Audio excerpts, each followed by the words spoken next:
कर्माबाई की खिचड़ी की कहानी। यह कहानी है भगवान श्री कृष्ण की प्रिय भक्त कर्माबाई की।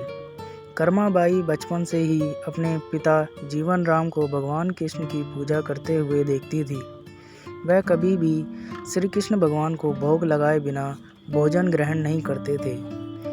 जब कर्माबाई 13 साल की थी तब एक दिन जीवन राम को तीर्थ पुष्कर स्नान के लिए जाने की इच्छा हुई। साथ में उनकी पत्नी ने भी पुष्कर स्नान की इच्छा प्रकट की। जीवन राम अपनी बेटी को भी ले जाना चाहते थे, लेकिन दुविधा यह थी कि अगर वह सब घर से बाहर गए तो भगवान श्री कृष्ण को भोग कौन लगाएगा।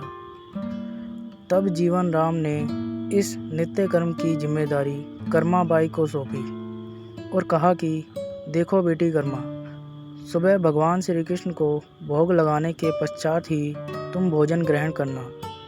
कर्मा ने भी अपने पिता की हाँ में हामी भर दी।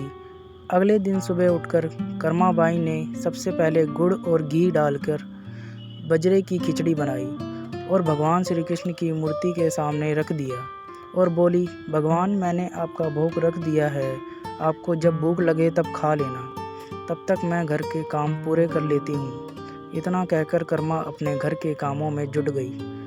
काम करते करते बीच बीच में आकर देखने पर जब कर्मा को ज्ञात हुआ कि भगवान ने अभी तक खिचड़ी नहीं खाई है, तब उसे संदेह हुआ कि शायद खिचड़ी में घी और गुड़ कम है, इसलिए भगवान श्री कृष्ण भोजन ग्रहण नहीं कर रहे हैं। तभी कर्माबाई ने खिचड़ी में थोड़ा गुड़ और घी मिलाया और मूर्ति के सामने बैठ गई। वह बोली, भगवान मेरे पिताजी जब खिलाते हैं तब तो आप खा लेते हैं, तो अब क्यों नहीं खा रहे हैं।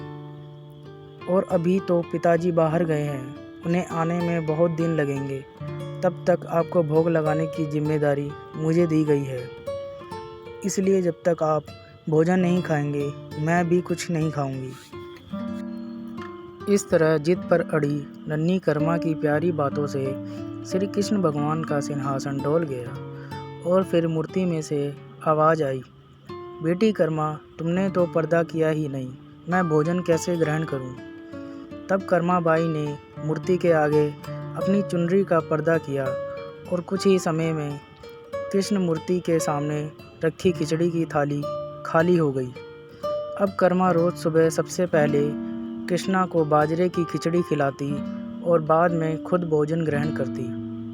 कुछ दिनों बाद घर लौटने पर कर्मा के माँ बाप भी कृष्ण की लीला देखकर दंग रह गए।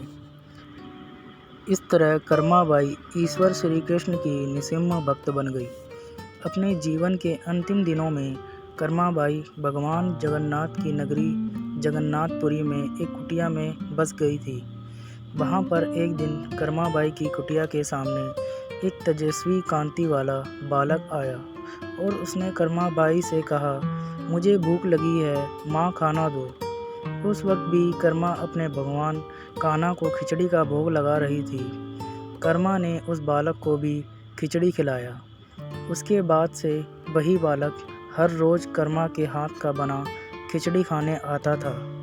यह सिलसिला कई वर्षों तक चलता रहा। वह बालक कोई और नहीं, स्वयं जगन्नाथ भगवान थे, क्योंकि जिस दिन कर्माबाई का देहांत हुआ उस दिन जगन्नाथ भगवान की मूर्ति की आंखों से आंसू बह रहे थे।